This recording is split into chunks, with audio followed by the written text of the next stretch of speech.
No hem perdut oients. La Ràdio Nacional no ha perdut oients, històricament. O sigui, Catalunya Ràdio no està pitjor ara que fa uns anys. Al contrari, Catalunya Ràdio té ara, tot i no ser líder, més oients que mai. Els ha tingut en els últims anys més oients que mai. Nosaltres som la direcció que ha fet els millors resultats d'audiència. Una altra cosa és que després, en aquest històric d'aquests anys, no sé si autonomistes o autonomistes i el que ha vingut després del procés, hi ha hagut una altra emissora que n'ha fet de nous i n'ha fet més que nosaltres. Però la gran contribució és que n'ha fet de nous. Però l'EGM el que diu és que nosaltres els oients els tenim i que estem a l'entorn d'1 milió d'oients. Què ha passat? Doncs que en funció de l'actualitat, i això recupera una mica perquè vostè ho ha tret, doncs alguns d'aquests oients ens han consumit menys, però l'oient de Catalunya Ràdio no ens ha abandonat. I sí que crec que el que hem aconseguit i estem aconseguint amb projectes com vostès han comentat, de radiovisual i de contingut més digital i més jove, i això inclou Adolescents XL, inclou El Búnquer i també Crims, que té un públic molt intergeneracional, és que estem fent de motor de nou consumidor d'àudio. Sovint algú diu: han fet una aposta per la ràdio, per programes de joves, i els joves no escolten la ràdio. Ostres, quina poca fe tenim en els joves del país. O quina poca fe tenim en els mitjans públics si creiem que nosaltres hem de dimitir d'això pel fet que l'oient de ràdio en FM no és jove. Perquè si això és així, que és un supòsit que jo no accepto del tot, la nostra funció és intentar que consumeixin ràdio. I de moment el que estem fent és aconseguint que consumeixin àudio. Ho fan amb uns mòbils, ho fan amb uns dispositius diferents als transistors d'una determinada part de la nostra audiència, però ho fan. I en aquest sentit, vostès destacaven projectes molt interessants que vam comentar a la presentació de la temporada, com el primer podcast d'una sèrie de ficció amb so immersiu, so binaural, que llançarà Catalunya Ràdio en les properes setmanes, que és La Torre de Vidre, amb un text d'Albert Sánchez Pinyol. I un nou cop Catalunya Ràdio innova i s'avança. Que això després tindrà tal o qual resultat?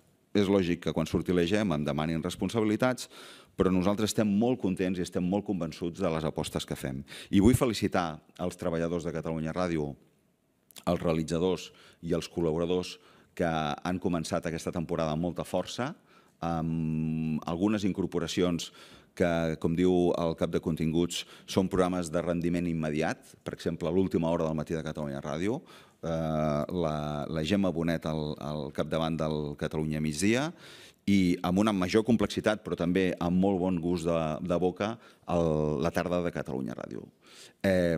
Seguim innovant fent, per exemple, el Twitch de la Champions, amb Ricard Torquemada. Catalunya Ràdio és pionera i està aconseguint que hi hagi consum de Twitch en català, cosa que no fa cap altre mitjà del país, i ho estem fent, i aquesta setmana hem estat en el top 20 d'esports a nivell mundial gràcies al Twitch de Catalunya Ràdio amb el Torquemada, i no abandonem la missió de servei públic fent una molt bona cobertura de la Diada, donant veu a tothom, fent un programa extraordinari que va fer Laura Rossell l'endemà dels aiguats a Alcanar i la nit abans al Kilian Sabrià amb el Catalunya Nit, i donant tota la informació amb la complexitat que això representa, però tenint entrevistes molt potents, amb la taula de diàleg, per exemple. Per tant, combinem aquestes dues propòsits. I el que demanem ara, per tenir bons resultats d'audiència durant tota la temporada, és que TV3 també ens ajudi, que això algun cop ha sortit aquí. També necessitem que l'amic i company Vicent Sanchis ens tiri un cable. No nosaltres, no a mi, sinó els professionals, els realitzadors i el projecte de la ràdio pública i nacional, perquè la millor ràdio de TV3 és Catalunya Ràdio i esperem que ho continuï sent en la mesura en què també aposti per als nostres realitzadors i els nostres continguts i el nostre imaginari. Això, a efectes d'audiència, també ens ajudaria molt. Molt bé, moltes gràcies. Senyor president, no sé si em quedaven alguns segons. Esclar que queden segons. Però també el diputat Endelbert, que li queden no fa ús de la paraula, doncs, Francesc, exactament et queden aproximadament uns 30 segons. Quan vulguis tens la paraula. Doncs moltes gràcies. No, dos matisos, una apreciació ràpida. Jo celebro, i ho he dit aquí, els nous formats i l'aposta jove que fa Catalunya Ràdio per la part digital, i és veritat, com ha dit vostè, que jo no ho he dit, que els joves sí que escolten ràdio, certament, l'escolten diferent de la manera tradicional. Quan el producte és bo i el búnquer ho demostra, i tots els que vostè m'ha dit ho demostraran, n'estic completament segur, la gent jove s'agafa a la ràdio als nous formats. Per tant, comparteixo perfectament això amb vostè, per deixar-ho clar.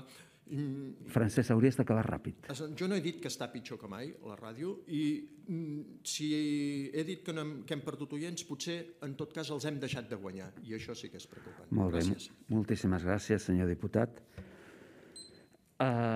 Senyor Gordillo, li queden 15 segons. No ho deia per vostè, ho deia perquè en el sector hi ha la idea de que els joves no escolten la ràdio. No era una referència a vostè, perquè sé que, a més, vostè té molt d'interès i cuida molt i s'estima molt aquests continguts que fem pels joves. Però és que crec que Catalunya Ràdio pot tombar aquesta idea i crec que podem incorporar oients joves. De moment estem rebaixant la mitjana d'edat dels nostres oients de FM i és un pas. Moltes gràcies.